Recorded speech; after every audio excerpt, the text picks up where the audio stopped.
Hello, good morning. I hope you are all safe, healthy, and away from COVID. My name is João Canosa, and I'm one of the persons responsible for the retail market in SaaS Portugal. For those who don't know SaaS is a software leader in analytics and machine learning and has been so for the last 44 years.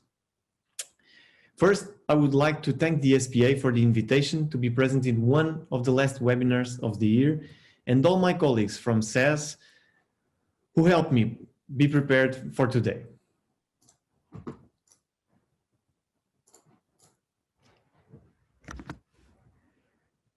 My presentation will be focused on how demand planning and forecast can help support all the companies that make the supply chain in times of crisis. Of course, all these techniques can be applied to other industries like banking, utilities, and even government. But first, let me break the ice with some memes. Yes, I'm a millennial and memes do make part of my daily life. At SaaS, when we say we do demand planning and forecast, our reaction is like the success kid meme. Pretty confident of our techniques, technological platform, and people. But after the pandemic started, the reactions from others were of disdain and mockery. And in the most common comments in meetings was, "You could even predict COVID-19. Of course, we didn't predict it. And in fact, no one could ever predict it. But now that we have been affected by the virus, we can definitely find actions and navigate through it. The global pandemic of COVID-19 has significantly changed consumer shopping behaviors. From loading up pantries with household products and non-perishable foods to increasing the necessity for online shopping, demand has shifted across product categories and channels. This has generated disruption to the end-to-end supply chain for retailers and CPG companies.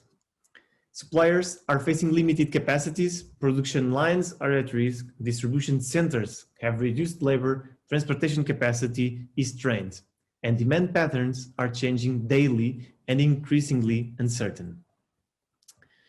Taking into consideration these, retail and CPG companies do need to take new decisions that can be broken down in 5 categories.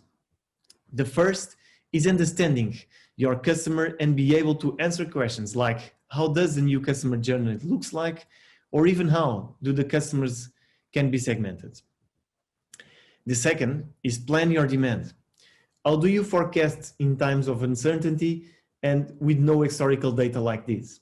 How do you establish your new base demand, or even could external data be incorporated into the forecast? The other one is to organize your assortment and see if you can understand in which SKUs you should focus. Next, retail and CPG companies should try to coordinate their marketing actions to make customers aware on when and where to buy and make them loyal again in a new normality. In this new normality, retail and CPG companies should also focus on pricing optimization and the customer engagement. But in this presentation, I'll focus in the second decision, plan demand, and how it can help companies make the recovery and establish the end-to-end supply chain stability. These significant shifts in demand patterns and constant market disruptions are immediately causing retailers and CPG companies to struggle to generate more realistic demand forecasts, then be able to meet this demand with limited manpower and while also trying to keep operational costs low.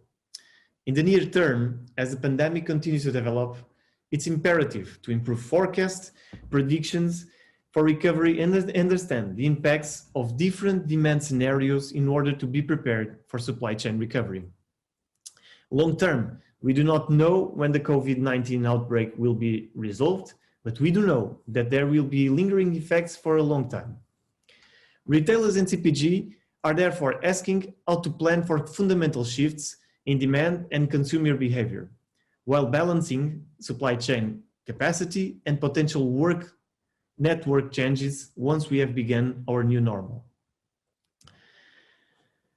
Here are some specific examples of use cases we have heard during recent discussions with SaaS retail companies, wholesale and CPG customers. Significant shifts in demand towards essential items away from non-essential. Even the definition of what constitutes an essential item is changing. Some business channels, such as government, food services, and school, are temporarily shut off from orders. Some organizations can only manufacture 55% of normal capacity due to labor constraints or additional requirements for cleaning the plant. Significant number of COVID-19 cases in distribution centers has caused a temporary shutdown. Retailers are prioritizing in-stocks for essential items and turning off promotions. At some manufacturers can only procure 80% of raw material or finished goods due to supplier scarcity. All of these scenarios significantly impact consumer behaviors, demand patterns, and drive the need to improve demand forecasts and hand-to-hand supply chain scenario planning. At the heart of these supply chain challenges brought on by COVID-19 is a more robust demand forecast, and I would like to cover 3 of the most valuable recommendations to help improve forecasts and demand recovery predictions. These include incorporating internal and external data for better demand insights, capturing the different phases of the pandemic through event modeling and running scenarios on demand recovery, and using the learnings from demand patterns in markets that were impacted earlier in the pandemic.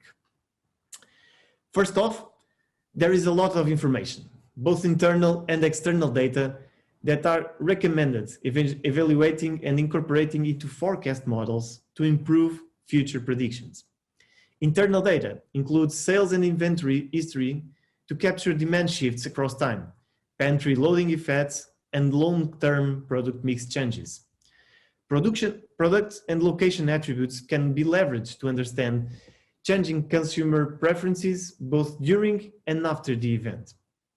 Understanding website traffic along with store closure and reopen dates regionally is important for capturing the shifts in demand across channels. What becomes imperative during this crisis is incorporating external variables, the most important of which is COVID-19 statistics, government restriction dates down to the states and country level, and epidemiological SEER models that provide projected infections across time. Social media data can also be harnessed through text analytics to understand sentiments and plan for the recovery periods. Economic indicators such as unemployment rates and market trends also provide a perspective on long-term impacts of these disruptive events. It's important to be able to automatically quantify the impacts of these variables at a granular level, understanding effects across different markets and products, and having a repeatable process for incorporating new data as soon as it becomes available.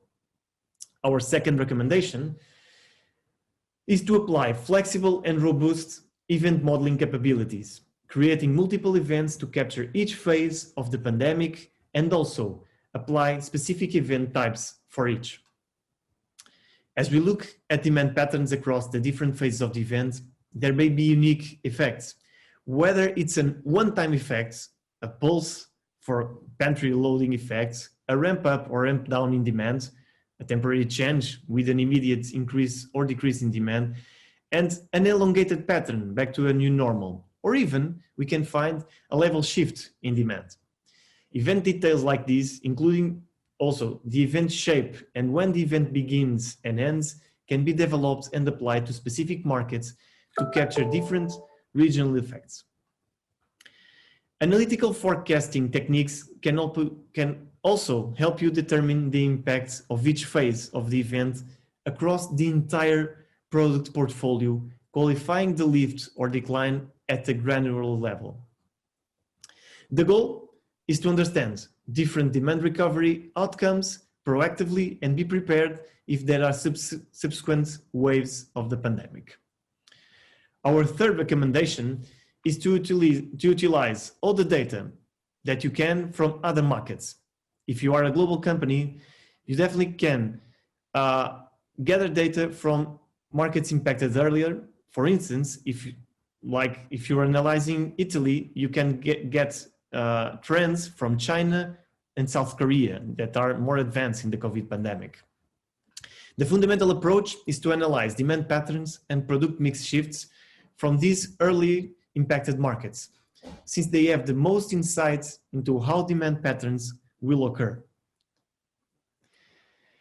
Then, using time series clustering, you can create demand curves based on markets and products that perform similarly across the time. The combination of time series and machine learning algorithms provide superior forecasting results, which leads to better inventory and customer-centric decision during this time. To help address supply chain disruption and holistically plan for the impacts of disruptive events like COVID-19, SaaS offers strategic end-to-end supply chain scenario planning. Using analytical optimization, SaaS determines how to best change production and supply chain strategies to account for changes in demand and capacity. This includes, for instance, looking across suppliers to recommend how to best source raw materials or finished goods for some retailers, taking into any supplier scarcities that may be occurring due to COVID-19. From there, SaaS provides a manufacturing plan for how much product to produce on each line, capturing label constraints or limitations to manufacturing capacities. We also can plan how much inventory to ship to each distribution center to meet shifting demand and creating transportation cost savings. Finally, we provide a sales plan to meet as much demand as possible while minimizing supply chain costs and lost sales. These include multiple possibilities for demand forecasts derived from different recovery expectations or potential markdown and promotion strategies. SaaS looks across the end-to-end supply chain and creates a set of consistent, synchronized, and data-driven business plans across the enterprise for purchasing, manufacturing, inventory, transportation, and sales. Also, SaaS enables organizations to develop a rapid response to the pandemic by creating new plans quickly, incorporating new demand forecasts, expected or potential supply chain disruptions, including capacity and labor limitations, as soon as the data is available. This entirely data-driven approach offers a flexible framework for running different recovery scenarios. Retailer and CPG companies are able to understand the effects across the entire product portfolio, including regular, perishable, and seasonal goods. As the COVID-19 situation and market disruptions continue to evolve, it's important to capture changes in prices from promotional or markdown strategies, as well as fluctuations in transportation and other supply chain costs over time. With forecasting and end-to-end supply chain scenario planning, SaaS provides a framework of data management, analytical capabilities, and informed decisions during these times of uncertainty. It all starts with capturing inventory, demand capacity, and cost across the entire supply chain, along with external COVID-19 statistics, government restriction dates, and epidemiological scenario models. The data is then fed into robust forecast models that use a combination of time series and machine learning techniques, and then we apply mathematical optimization techniques that where SaaS balance supply chain costs and constraints with meeting sales goals. These models enable retailers and CPG companies to run multiple scenarios for different recovery expectations, with an immediate understanding of the impact to operational cost savings and profitability. From there, a set of consistent and synchronized plans help inform and improve collaborative decision across key business terms.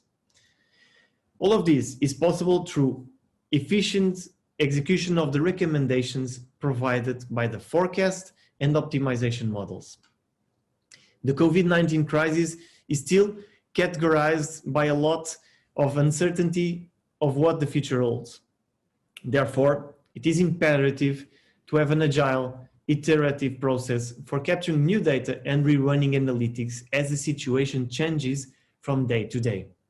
SaaS automates forecasting and optimization and enables a process to quickly react to as new information comes in with new models, multiple scenarios, collaborative decisions, and immediate impact to draw downstream decision making.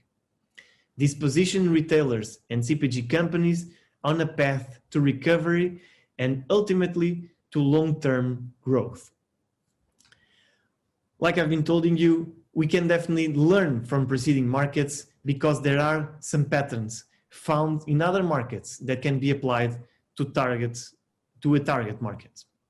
But don't think this is all theory. We at SaaS implemented these recommendations and processes in one of the world's biggest CPG companies. In this case, the target market was Italy, and the preceding markets were China and Korea, that were 3 to 4 weeks ahead of the Italian markets. So, to resume it, we started the process by clustering time series, and if there were similarities between the three markets, the customer could make assumptions about